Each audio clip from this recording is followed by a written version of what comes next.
Well, Canucks fans, how are you feeling? It's been, you guys got some sleep now. How are you guys holding up? How are you guys holding up? Be honest with me. Welcome to Canucks News you might have missed. It's been an absolutely just crazy last like 12 hours. My voice is shot. We've done a ton of videos on the channel. Check them out. I got joined by Canucks News Summaries, the legend himself on Twitter. He joined us for a bunch of those summaries. And this is a massive one. Like Jim Rutherford spoke on this. It's so big. There's just so much information. So let's just get straight into it. But first off, before we get into it, if you guys want to be a part of this amazing, incredible community we've built here, it's a brand new channel. We're trying to get to 1,000 subscribers. It would be amazing if you guys joined in, and we do streams all the time too. It's just a really great place. So leave your comments below on what you think about this and the whole Quinn Hughes trade situation. Let's get into it. The thought process about Quinn Hughes or trading Hughes has been going on for a while. Had an indication that Hughes was probably not going to re-sign for about a year and a half, and it didn't have anything concrete until around training camp, where it looked close to 100% that he wouldn't be staying. In order to have leverage, they felt that doing a trade in December or January would give them the most leverage. Process of trading him started a couple of weeks ago. By the way, Canucks News Summaries with the recap here. Just, guys, awesome. I'm not sure if I mentioned it at the beginning because I have no memory right now, considering what's happened. But just thought I'd throw that out there in case I forgot.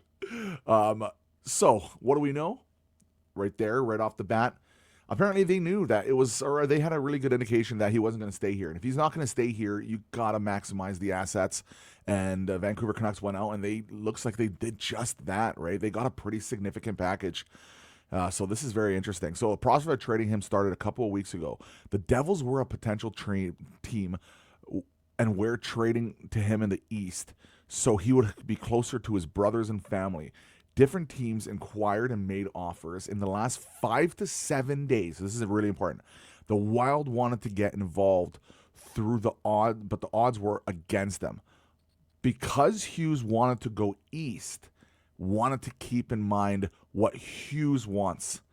But the Wild offer was clearly the best one. Went through the process of giving the other interested teams another chance to increase their offer and check Hughes would go to Minnesota. Hughes felt that the Wild were a good fit for this season. So they're saying right off the bat that Minnesota had the best package. And if this did come together in just 6-7 days or 5 to 7 days, it makes sense. Like people were getting involved, but like getting a guy like Zeev Buium, like this is a significant player, significant prospect. I wonder if the Wild just came in. You know what? Let's just go crazy and let's get this done, and let's make a gamble here and see how far we can push this Minnesota Wild team. And also, a lot of people are not talking about they can flip him if they can't sign him by the offseason. If Quinn says, you know what, I still want to wait, blah blah blah. They can always flip him to New Jersey for some assets, so they're not going to lose everything. But obviously, they want him to stay if you're going to be giving up so much, right? All right. Difficult to trade him because he's one of the best players to play for the Vancouver Canucks. Have to respect what Hughes has done in Vancouver and that he could choose where to go in free agency. Believes that they have been in a rebuild for a little bit, but this move gives them some really good players. My phone just went off. This trade may not change the team in the next few months or for the rest of the season. This doesn't have to be a full-blown rebuild that'll take 5 to 7 years. Very important. So they're not looking to do a full tear-down type rebuild here. What they're looking to do is to get as much prospects, picks. Oh, I should mention this part before. Are going to get a really good player at the draft. This thing can turn for the Canucks certainly within the next couple of years. He's going to talk about prospects in a second and picks in a second. But I'll just say this. They're looking to do a 2 to 3 year type rebuild. It's still a rebuild. They're going to be focusing on getting draft picks, getting young players, right? And if you go off his interview, and I've listened to it, and I've really listened close to his words, he doesn't seem like he wants to go out and trade these picks whatsoever for players unless it's someone that just comes around. Like a Kent Johnson, for example, becomes available. Sure, they'll trade the Minnesota Wild pick, but it looks like they're going to be making the selections. We were pretty close for trading him prior to the Wild getting involved. So that's interesting. I wonder which team that was. Maybe Detroit, I'm thinking. But there were some things that the teams offered that didn't work for the Canucks. No one else came close to the Minnesota Wild's offer. Can't have all young players on a roster. Veterans need to have character players that will mentor the young ones. So the whole veteran conversation. We will be making more trades. Sherwood, there's a very good chance if he doesn't sign, he's going to get traded. Vander Kane's going to get traded. Forbort has a chance to get traded. The big questions are going to be, is a guy like Connor Garland going to want to get traded? Like maybe there's going to be some veterans that are going to go behind the scenes and be like, you know what, guys, like I don't want to be a part of this 3-year rebuild. I want to go out there and maybe potentially go have a chance to win a cup sooner. So maybe they're going to ask, like, a guy like Connor Garland, who knows? Maybe he wants to leave now. But I hope not, because I'm a huge fan of Connor Garland. He's an absolute dog. But those are something you have to think about. So if the Canucks go out and make some more trades, you could get another potential first or at least 2 or 3 second rounders still. Like, that would be huge. We need to build the organizational depth. And on top of it, we just need more talent. We just need more talent, right? All right. What do we got here? Majority of the people that they add going forward will be younger. Most of the conversations were with Hughes' agent. Was told at some point in the offseason that it was highly unlikely he was going to sign an extension. Highly unlikely he was going to sign an extension. Wanted to be closer to his family.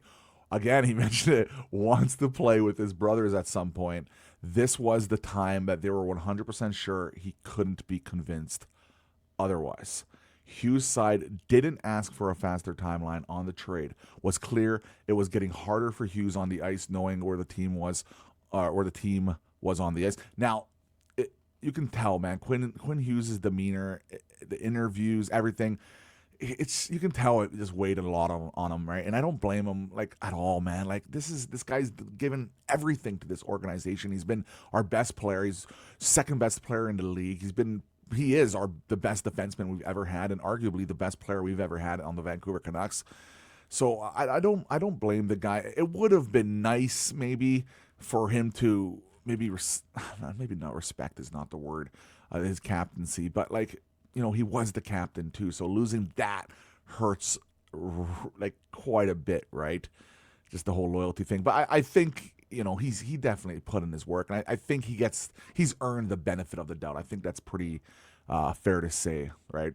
Doesn't know what would have happened if Hughes said he didn't want to go to Minnesota. Rutherford's job is to do what's best for the Vancouver Canucks, despite him always wanting to do what's right for the player. Was worried for a number of months that it would not be good value for Quinn Hughes. Or they were worried. So they're like, let's jump on it now. We know we're going to get a good trade here. Let's not let this drag and potentially lower the value over time. It's debatable what they could have gotten in the offseason because you can do sign and trades and stuff like that. But they definitely felt he's not coming back, so let's jump on it. Fair enough. Have tried to get Rossi for a long time now. Bouillon is a special player with a very high ceiling. Ogrom is still developing and should become a regular player for the Canucks at some point in time. Garland, Besser, Hronek are still relatively young players. Now, the captaincy is a very interesting conversation. I might even make a separate video on it and who should be the next Vancouver Canucks captain. Personally, I think they're going to just wait a little bit, maybe a year or two. But if you are going to give it now, I think Tyler Myers is a guy who's highly respected, but he's not signed for that long. Brock Besser, pretty obvious name. Everybody loves Brock Besser. I think he would be a great captain. Hronek is a underdog guy, and Garland as well. So there are some names that could be the captain. I think they're going to wait a little bit here, though, personally. Have built a fairly good group of young players. Don't need to go on a full rebuild and trade everyone. We'll trade some. This is the part I really love. Will trade some players to get more draft capital. Not going to shop their first rounder to add a player. If a team has a really good young player that's in their mid 20s or younger, they'll consider trading that Wilds pick, but are not looking around to flip that pick. So that part was so important. I do suggest you guys, after this video, go listen to that part specifically. You can feel that this is different than when we picked up Horvat and we flipped the first. This is different when we picked up JT, or we had JT and then we flipped it with Marcus Pettersson for that first. This seems like, okay, sure, if someone brings in Kent Johnson or something crazy, yeah, we'll go out and we'll do the trade, but we're going to select these players. I think that's the right way to go. I hope they stick to it. Do not just go around trading all these guys. If you guys want to trade 2 picks and move up in the draft, hey, I'm down with that. There's a lot of great players in this draft. It's a stacked draft, especially in that first top 20, but the top 3 guys are insane. Hopefully we land somewhere there. But yeah, very, very interesting. So not going to shop their own first rounder to add a player. If a team has a really good young player that's in their mid-20s or younger, they'll consider trading that wild pick but are not looking around to flip that pick. Next up, the memo was more about letting people know they are open for business with their UFAs. Wasn't meant for everyone, and especially around or about Hughes, but that's kind of what happened, right? Was quiet for a couple of weeks on Hughes, and then the calls started coming in. Allvin had a lot on his plate, so he asked Rutherford to help with the Hughes trade negotiations. Allvin had a lot on his plate, so he asked Rutherford to help with the Hughes trade.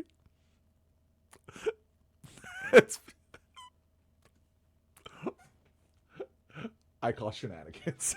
There's no way. I don't think so. But yeah, come on. Let's be real here. Yeah, right. That's funny.